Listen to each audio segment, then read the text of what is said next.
sangat disayangkan pada peristiwa Kades Soho yang berselisih paham dengan LSM Harimau.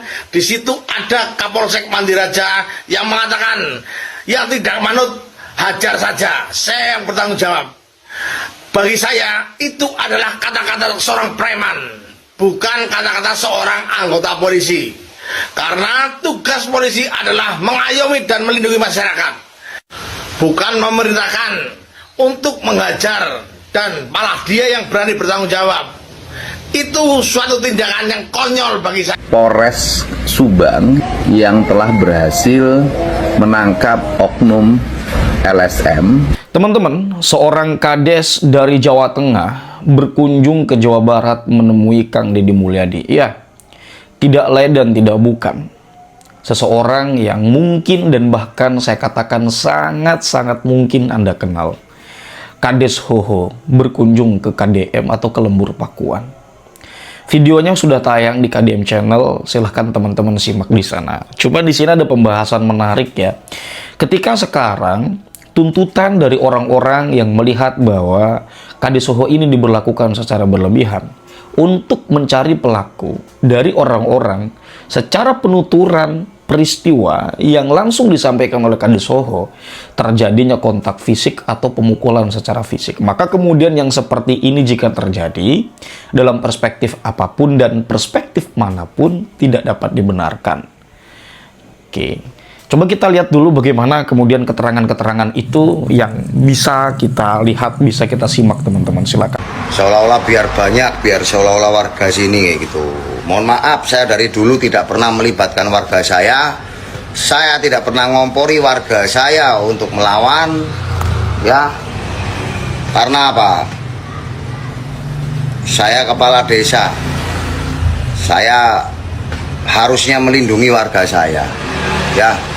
Kalau saya masih bisa berjuang, masih bisa ngatasi, saya nggak perlu nyuruh-nyuruh warga saya, ya. Warga saya yang Purwasaba ini luas dan banyak ribuan orang, saya tidak menyuruh untuk terlibat dalam urusan ini, karena kebanyakan orang dari luar, ya. Kalau orang dari dalam yang selalu mengatasnamakan warga Purwasaba, berapa terus kok bisa mengatakan warga masyarakat Purwasaba, ada berapa orang, buktinya mana, gitu loh. Tanda tangankah dari warga ada berapa, 6.000 sekian yang jiwa pemilih di desa ini, itu baru warga. Warga newe kon tanda tangan pada nggak mau kok, RT-nya aja pada nggak mau kok. Perwakilan warga kan lucu. Dari LSM Harimau itu nilainya di bawah, tapi maunya diulang. Info hangat terbaru, info hangat terbaru dari Pak Kades Hualkap. Ternyata ya, ada anggota LSM Harimau itu yang mengikuti ujian perekrutan perangkat desa Purwasaba, dan anggotanya itu tidak lolos karena nilainya jeblok alias mendu, ya, alias on. Nilainya tidak memenuhi kriteria, tidak diterima. Akhirnya meminta untuk auden, ya, rembukan, dan minta untuk diulang. Memang ada ujian ulangan, ya, anak sekolah waktu sakit ulangan, ngikutin berikutnya diulang, mungkin ada. Ini perekrutan perangkat desa loh, Bren. Ya, Pak Kades sudah menyampaikan, sudah sesuai dengan mekanisme, dan panitia-panitia yang ditunjuk itu sudah melalui prosedur yang ada katanya, ya. Tapi berhubung ada beberapa orang yang mengikuti kontestasi atau ujian untuk menjadi perangkat desa itu anggota LSM yang tidak nilainya tercukupi, akhirnya tercoret, kuciwa, ngono Pren. Karena dari berita yang ada, info yang hangat yang ada, perekrutan itu melibatkan 400 warga yang pertama, akhirnya disaring menjadi 100, disaring lagi menjadi sesuai dengan kebutuhan yang ada. Tentunya mulai ujian tulis, terus interview dan segala macamnya mungkin prosedurnya aku nggak tahu Pren, perekrutan piye ya. Ya lek perekrutan perangkat desa pati lewat bupati sementing nyogok, tapi adalah konangan. Ini Purwasaba maunya transparansi sesuai dengan kemampuan dan ketentuan, tapi membuat kuciwa karena anggota LSM yang tidak diterima, akhirnya terjadi nganget melocot gebul-gebul yang terjadi di aula kecamatan antara LSM, perangkat desa yang difasilitasi Polsek dan Koramil. Tapi yang membuat Pak Kades ini komplain ya, dari anggota LSM ratusan dan temannya Pak Kades hanya 10 orang. Waktu Pak Kades menyampaikan usir ya, lembel lo sikat, nanti saya yang tanggung jawab. Ini kata-kata polisi apa preman Ben? Kata-kata polisi apa preman? Seharusnya oknum polisi itu tugas fungsinya adalah melindungi rakyat, pengayom masyarakat. Dia kok malah kon gebuki terus tanggung jawab ini apa? Yang dikecewakan Pak Kades adalah kenapa 10 temannya suruh keluar semua, tapi LSM masih ada di dalam dan ada di luar ruangan. Sedangkan teman-temannya sudah suruh pergi jauh-jauh. Ini ada apa? Makanya Pak Kades mau menyampaikan minta perlindungan dan mau membuat laporan ke Polda ya, Mabes, Polda Jateng, bahkan menyebut Pak Kapolri ya, bagian Propam juga, karena menyangkut kinerja yang disampaikan Pak Kades sudah sesuai dengan aturan yang ada, tapi masih mendapatkan pengeroyokan dari LSM yang ada. Infonya begitu friend ya. Intinya kayak kalau saya begini, mendoakan semoga ada jalan yang terbaik, saling memahami, saling mengerti, saling menyadari. Selesai friend. Ada seorang kepala desa dianiaya oleh ormas. Siapa lagi kalau bukan Kades Hoho, Kepala Desa Purwasaba, Banjarnegara, Jawa Tengah. Sampai kacamatanya pecah, bajunya robek-robek, atributnya pada lepas. Semestinya hal itu tidak terjadi, dikarenakan aparat kepolisian, penegak hukum ada di situ. Kenapa kok masih dibiarkan? Katanya polisi itu presisi dan reformasi. Kok kejadian seperti ini ya dibiarkan? Serta adanya kejadian tersebut, Kades Hoho menuntut minta keadilan ya, penegakan hukum. Kades Hoho menyampaikan Kapolsek, Kapolres, Kapolda, Propam, dan Kapolri untuk mengusut masalah ini sampai betul-betul berpihak kepada kebenaran. Dari sumber yang dihimpun ternyata ada struktur organisasi kepemerintahan di desa itu yang kosong. Melalui tes seleksi, Kades Hoho meloloskan atau yang diluluskan adalah orang yang mempunyai kompetensi atau nilai yang tinggi. Ternyata ada ketidakpuasan dari pejabat setempat, keluarganya yang ikut tes tidak lulus, gitu loh. Lah wong orangnya bodoh, nilainya tidak tinggi, suruh meluluskan. Kalau lulus nanti ya jadi sumber korupsi juga. Aneh ya di Indonesia ini. Ada pemimpin bagus yang berpihak kepada rakyat aja masih dianiaya dan dibiarkan oleh penegak hukum kepolisian setempat. Mudah-mudahan kejadian ini tidak terulang lagi di kepala desa dimanapun kita berada. Kasihan, setahu saya ya, dari konten-konten ya Kades Huhu, dari pembangunannya, dari pertaniannya, dari infrastruktur, dari peternakannya, dia itu berkorban demi untuk desa Purwasaba di Banjarnegara dan sangat bagus. Bahkan tidak sedikit warga masyarakat Jawa Tengah itu yang menginginkan gubernurnya itu diganti Kades Huhu saja, katanya begitu guys. Coba apa pendapat kalian, silahkan ya, Anda like, komen, share, dan Anda favoritkan. Bagaimana menurut pendapat kalian? Sangat disayangkan pada peristiwa Kades Huhu yang berselisih paham dengan LSM Harimau. Di situ ada Kapolsek Mandiraja yang mengatakan yang tidak manut hajar saja, saya yang bertanggung jawab. Bagi saya itu adalah kata-kata seorang preman, bukan kata-kata seorang anggota polisi. Karena tugas polisi adalah mengayomi dan melindungi masyarakat, bukan memerintahkan untuk menghajar, dan malah dia yang berani bertanggung jawab. Itu suatu tindakan yang konyol bagi saya. Karena ingat, Kades Huhu tidak. Assalamualaikum warahmatullahi wabarakatuh. Pancasila abadi.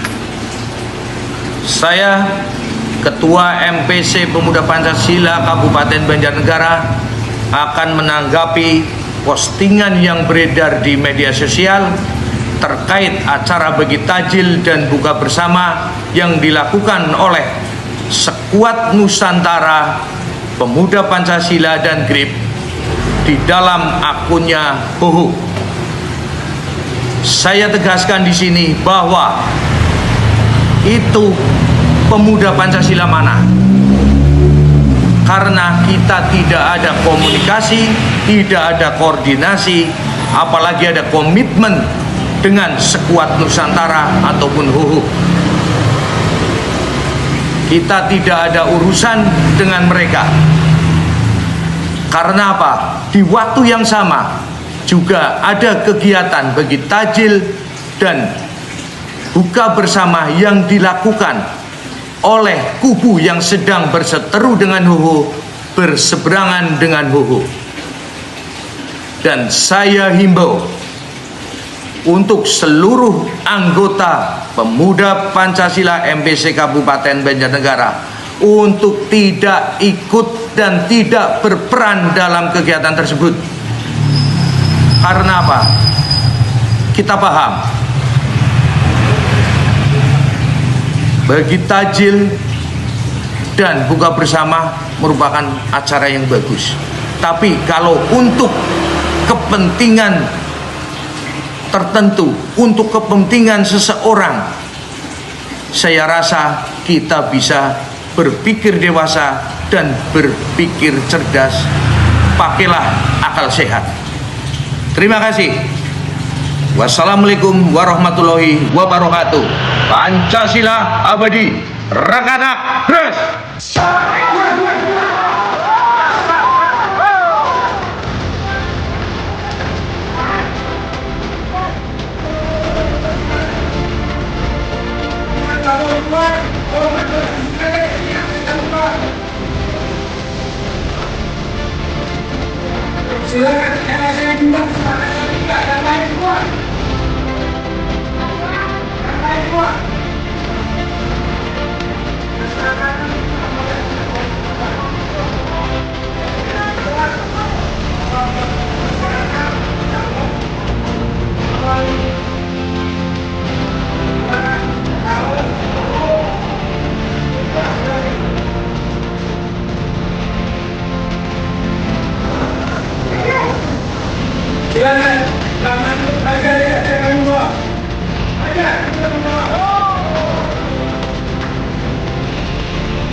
Nih postingan di atas ya, Itu postingan dari LSM Harimau. Nah, dia mengatakan warga Purwasaba menginginkan saya untuk dicopot, gitu. Atas dasar apa dicopot? Terus lucunya lagi, mereka itu habis melakukan audiensi dan ngeroyok saya tadi. Terus Kapolsek Mandiraja mengusir dengan tegas teman-teman saya yang paling 10 orang dan bilang suruh disikat. Sementara dari LSM Harimau ratusan orang tidak disuruh keluar. Jadi teman-teman saya itu disuruh keluar semua sampai ke jalan raya, diusir, mobilnya juga dikeluarin, gerbangnya dijaga, tidak boleh masuk. Tapi LSM Harimau ratusan orang ada di lokasi, di dalam ruangan dan di luar ruangan. Dan setelah selesai audiensi, saya keluar dikeroyok puluhan orang, saya dipukulin, kacamata saya hancur, baju saya robek-robek, atribut saya pada lepas. Ini Kapolsek Mandiraja maksudnya apa? Tolong kepada Pak Kapolres Banjarnegara, Pak Kapolda Jawa Tengah, Propam Polda Jawa Tengah, Pak Kapolri, Propam Mabes Polri, saya minta keadilan. Saya pejabat pemerintah sudah melaksanakan pekerjaan saya sebaik-baiknya dan panitia juga sudah melaksanakan pekerjaan sebaik-baiknya, tetapi saya dipaksa untuk mengulang untuk ujian karena anggota dari LSM Harimau itu nilainya di bawah, tapi maunya diulang. Lah nanti kalau seperti ini, kita itu sudah kiblatnya itu regulasi, aturan, dan sudah dijawab, tapi mereka tetap tidak mau tahu. Jadi saya mohon kepada Camat Mandiraja, Kepala Dinas di Banjarnegara, dan Bupati Banjarnegara untuk tegas dalam menjawab keinginan-keinginan mereka yang sebenarnya itu tidak mungkin untuk dilaksanakan. Justru kita akan zolim, kita akan salah kalau kita tidak melantik orang yang sudah mendapatkan nilai tinggi. Nilainya sudah tinggi, tidak dilantik, itu kita namanya zolim. Tapi kalau menurut anggota LSM Harimau, saya zolim karena saya tidak mau mengulang ujian tersebut atau ujian penjaringan perangkat desa tersebut. Ya silakan, zolimnya di mana? Justru saya zolim, camat zolim, bupati zolim kalau sampai tidak melantik atau segera menjawab surat untuk saya melantik perangkat desa tersebut. Terima kasih. Oke, itu dia teman-teman ya. Ngeri sekali ya. Ini Kades Soho ini sepertinya kalau kita melihat dari penuturan yang diceritakan oleh beliau, dan kalau kita melihat juga bagaimana kemudian tayangan yang ditampilkan di KDM Channel, kita melihat pengakuan-pengakuan dari Kades Soho itu ngeri sekali. Ya. Gimana nggak ngeri? Kepala desa itu kan langsung berhadapan dengan masyarakat. Gitu. Ketika ada saja ekspektasi masyarakat yang tidak kemudian langsung terlampiaskan, maka ya kades ini akan menjadi sasaran. Kalau wali kota tidak langsung berhadapan dengan masyarakat, apalagi gubernur, kades ini lebih berat sebetulnya. Ya, di bawahnya ada RT RW, ada mungkin lurah ya. Kades ini setingkat lurah, entah camat ya. Coba saya cari dulu nih kades ini. Kades setingkat, sebentar, tipo.